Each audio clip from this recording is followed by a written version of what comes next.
one of these things will have to go eventually. Hopefully it's my day job. Welcome to Game8 Connect. My name is IWinToLose Gaming, and I'm talking to the fine fellows here.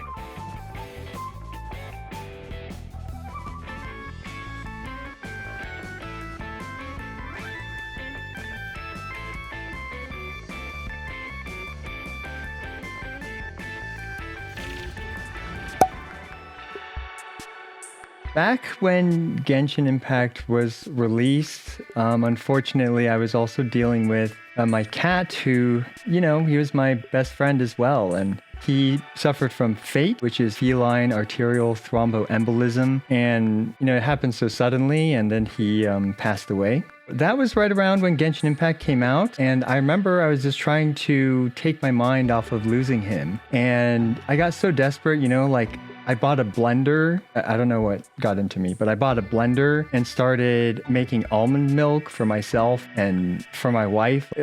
It's something I guess I haven't done since, but after I got tired of, making a bunch of nut milk, I really got into Genshin Impact. That really helped me kind of take my mind off of it. And what really inspired me was I got the character Mona after re-rolling a bunch of accounts. Then I realized, how the heck does her elemental burst work, right? Like, it hits an enemy, it does who knows what, and then sometimes it explodes, sometimes it doesn't, sometimes it does a ton of damage, sometimes it doesn't. So it was my goal to figure out how it worked. I searched it up on YouTube, I searched it up on Google, nothing anywhere. So then I was like, okay, well, I guess I'll try to figure this out. And well, I figured it out, made a video on it, and people liked it. And then I realized, wow, this video got like 100,000 views. It's just like a random video I made trying to explain a character that no one had explained before. So then I was like, well, how does Diona's shield work? How does XYZ work? And then people started caring about what I thought. And, initially it was all to just kind of distract myself from losing my orange cat. And well, I guess here I am today. Initially, when I made my first few videos, I didn't include voiceovers and stuff like that. And a big challenge was kind of breaking out of my comfort zone to actually use my voice. It ends up being very convenient because you can convey a lot of information very quickly with minimal editing through your voice. So it's kind of more of a long-term investment. But the initial hurdle was challenging. I was very nervous about it at first, but it just kind of became second nature. Another challenge I had was, as someone who is making YouTube videos, it was difficult to also figure out what people enjoyed and what people liked watching. Because for people that haven't made tons of YouTube videos and didn't really pay like that much attention to what was popping off or what the trends were, it was a lot like throwing darts at a board. And sometimes they landed, sometimes they didn't. And it was just through a lot of grinding, a lot of trial and error that eventually I managed to find like what videos ended up resonating with the viewers. Frankly, it would have been a lot easier to just like look at what other creators are making and to kind of imitate them. But I also think at the same time, the fact that I was just doing my own random stuff probably helped set me apart from the others. Tectone and Dreamy, because I just saw like Tectone hammer out all these guides and stuff like this. I was like, holy cow, he's killing it with the views, making so many guides and stuff just like this. And I was like, I gotta at least try something, right? And then, since I went kind of the voiceless route, I remember watching Dreamy a lot when I played Arknights prior to Genshin Impact. And I was like, okay, I'll try making an informative video without voice at first. So then my first few videos, I was inspired by Dreamy to explain mechanics in the game. So it was these two, I would say, that inspired me initially because I was consuming a lot of Arknights content, and I remember Tectone and Dreamy were the two that most people watched, even though, they're on the opposite sides of the coin when it comes to their relationship. A lot of things have changed with my mentality when it comes to my YouTube channel, which has kind of been a double-edged sword, I would say, because now I have a son and he's dependent on me. My well-being is tied to his well-being. I care more about my YouTube channel doing well or not. And when the views are down, it does affect me more than back in the day. Back in the day, I didn't care. I was like, oh man, let's just make this dumb video and see how it does, right? So it changed my perspective on, for example, sponsorships and things like this. Sometimes you just gotta hustle. You just gotta do what you can for your own future, for your kids' future. And another big challenge for me has been just juggling my full-time day job, my kid, my wife. It's starting to reach a point where it's difficult to sustain, especially with kind of the demands for the amount of content on my channel. Like there's just so much content I want to make that I just absolutely cannot get to. And because ultimately, you know, like regardless of whether I'm a content creator or I work in tech, my first and foremost job is still always a dad. So if I can't be there for him, I'm failing him as a father. One of these things will have to go eventually. Hopefully it's my day job. I think it's no surprise I just grew up playing video games, and a couple of the most salient memories I have from my childhood was I remember I would always bike to Walgreens with like my little bits of allowance and money that I had for like, you know, doing whatever little chores around the house. And I just buy, I think AA batteries, just buy however many AA batteries I could afford. And this is because I had a Game Boy Advance with Pokemon in it. And I would just hide under the blanket at night to play it and to try to catch all the Pokemon. Growing up, I've always been very passionate about video games, and I've always just enjoyed it so much. And it's crazy to think about today that I'm able to just enjoy playing video games and ultimately share it to my community and share it to my viewers. So something that, you know, caused a lot of tension between my parents and I when I was growing up has somehow now become a feasible career, which is mind-blowing to me to think about. Never expected that, and I'm always grateful every time I'm able to make a video and people are able to watch it and enjoy it. When it comes to just turning my brain off and helping me sleep, I really like Vampire Survivors and the various clones that have kind of spawned off from them. Like, for example, Hollow Cure was great. I absolutely loved when I played that game. Vampire Survivors, I still play it every once in a while when I need to try and sleep, because, you know, you just get to a point where your character just obliterates everything and is invincible, and you just watch the shiny lights and just fall asleep. For some reason, that's therapeutic to me. Then the next series of games I would say are the Wario games. There's just something about Wario that I absolutely adore about that character. I mean, yeah, he's gross. People will call him ugly, but I like to think he's misunderstood. I don't know. I just find him so endearing and funny, and I just miss Nintendo making like platforming Wario games, because I just felt like they all had so much character in it, because, you know, Wario's an absolute menace who ends up unintentionally doing good things, even if he is a complete menace and a greedy sack of garbage. That's who he is. So I just loved kind of the contrast and juxtaposition, and I do think that kind of carries on through, like, you know, my personal humor, if there is any, but, you know, whatever humor there is in me that might come across in my videos and stuff.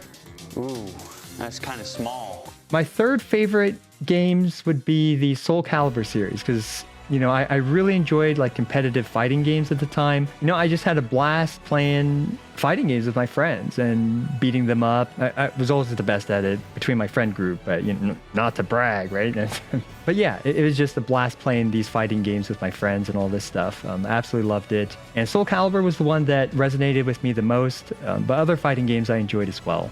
My second most favorite series of games are RTS games like StarCraft and StarCraft 2. I just found it so fun to compete and to just push myself as a gamer mechanically, and, you know, how fast can I click and who are the players that I can beat and stuff like this. And never good enough to even come close to pro level, but at the very least I had a blast doing it and pushing myself to like high masters at the time. And that's when I made my name, IWinToLose, as well. Was way back in StarCraft 1, where I would be winning a game and then I would leave before my opponent would leave. So that way my record was just like 0 and like 100 something. But eventually one guy just left without even indicating that he was about to leave, and then that ruined my streak, and I probably quit playing the game after that. I don't remember, but yeah, so that was the StarCraft series, a really fun series for me. So number one game, you know, some people call like us Genshin creators shills or whatever, but honestly, it's Genshin Impact. I never expected, because it blew up for me, because I just enjoy playing the game. That's my number one game of all time. No question about it. It's completely changed my life, and every single day I still have a blast playing it. Well, okay, not every single day. You know, sometimes the dailies are mundane and stuff like that. But most of the times when I get some time to sit down, do abyss speed runs, or just like do goofy things, make video content, blow stuff up with my characters, it's a good time. You know, I enjoy it. I have a lot of fun playing the game. Ultimately, you know, playing games is to have fun and to bond with him, and kind of whatever games end up resonating the best with him. Although, gotta be honest, I'll probably have him avoid gacha games. He can make kind of cross that bridge if he wants to as he's older. But, you know, for me, like games that really left an impression were like games like StarCraft and fighting games. So perhaps like an RTS series or fighting games where he can kind of really learn a lot, mechanically speaking, and strategy wise, because, you know, despite what people might say, I actually do think those are important ways to kind of grow and develop, you know, a lot of critical thinking, a lot of like super fast decision making, and also pushing your physical hand speed and mechanics and reaction timing. All this stuff can improve drastically from games like RTS games or fighting games. But if those don't resonate with him, then hey, if he just likes Mario Party, we're going to play that. Right? We're going to play Mario Party. You know, it just depends what he likes. I gotta be completely honest. I initially wailed in Genshin Impact because I had like a bunch of Google Play points kind of accumulated from years of playing various mobile games and stuff like that. So then I burned all my points on the $3 coupon for $5 Primogen purchases, and that allowed me to essentially whale a significant amount at the beginning of Genshin Impact. And when I did that, it opened up access to create content for the game that otherwise wouldn't have. And my goal there was ultimately to break even with YouTube revenue. I just set a simple goal. I told my wife, I'm going to try to break even with how much money I spent in Genshin Impact by making YouTube videos. And she's like, whatever. And then it happened. It happened. Like the first video led to me getting monetized, if I remember correctly. And I was like, wait, what? What just happened? And then bam. But to be completely honest, like I would have stopped whaling a long time ago because I ran out of Google Play points a long time ago. And but you know, because of YouTube, not only was I able to sustain that, but I carved out a niche for my own content through some whale content. Although nowadays I've been whaling a bit less when I can, so you know. So two video games that my community has shown a lot of interest in are Wuthering Waves and Zenless Zone Zero. I did live stream a few gameplay sessions of Wuthering Waves, and my initial impressions were a bit rocky, but then I got into the game and it ended up being a lot of fun. So I'm going to be pretty happy to cover the game, and I'm super curious to see how it does, how it compares against Genshin Impact, how the community ends up receiving it, and we're going to see how the game goes. The game has promise, but ultimately, you know, what's my prediction mean compared to the millions of people that end up actually deciding on the fate of the game? And up next, the other game that I will definitely create some content for is Zenless Zone Zero. And personally, I find Zenless Zone Zero, the combat and stuff like that in that game, to be extremely fun. I just had an absolute blast with the combat.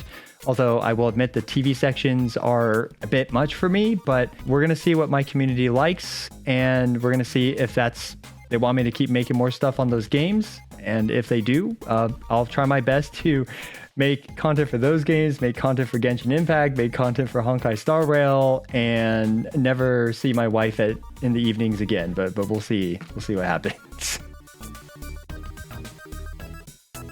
I guess the first thing is the absolute fundamentals, which is you got to learn how to edit videos. You got to learn the basics around video editing software. I use Premiere Pro, but there's other free options, and there's, you know, other options on MacBook, for example, that creators use. And when it comes to, for example, editing, a lot of presets, animations, transitions, sound effects, all these things help. So, you know, just to have a little checklist of, you can just grab a few of these and then kind of get started with editing. Then you need to actually make the video. And this is the tricky part. First, you got to find a niche. I think this is very important because random videos without a niche, people are not really going to watch it. People aren't going to discover it. And the ultimate discoverability of the video is just going to be nothing.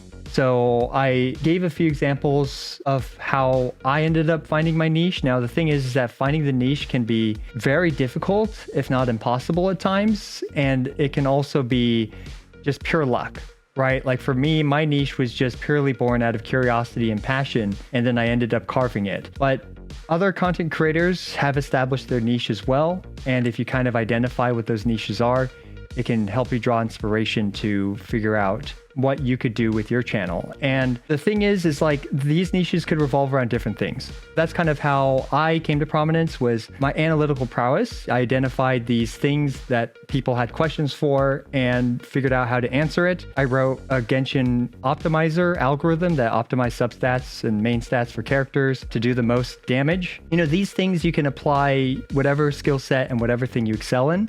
Another thing is, are you a good gamer? But unfortunately, this is like for the 0.001% of like the top gamers of all time, which can be really difficult to pursue. But being a good gamer, if you're the very top of the top, people will care about you as long as the community is large enough. However, even if you're just a really good gamer, you could, instead of focusing on winning tournaments to gain notoriety, you can present information in a digestible way that, you know, the average gamer in, for example, your space may not know, right? So that's one way to stand out. Ultimately though, passion comes through the videos, and it's important to kind of do something that you're interested in. Like if you're not interested in it, people can tell. But like if you do something that you're passionate about and that can come through and you can portray it in a new, unique way, then you might have a shot. But the reality is the content creator space is brutal. It's just a brutal industry. People have spent countless hours trying to make it and they didn't. And other people like myself just made a random video and it blew up. There's no magic bullet. I don't have the answer for you, but that would just be my advice to start off with. First, a shameless plug, IWinToLose Gaming on YouTube. Don't forget to smash that subscribe button and gently press the like button. I'd appreciate that. I guess like going through this interview, it reminded me of the loss of my best friend, my cat. So if you have room in your life you've been thinking about adopting a pet, well, here's just a reminder to you. It's very fulfilling, not just for you, but for the animal involved. It really makes such a big difference to their lives too. If you got room in your life for a pet, hey, maybe think about it. All right. Thanks for watching Game8 Connect. Appreciate you guys tuning in with us. And as always, I appreciate every single one of you. This is IWinToLose signing out.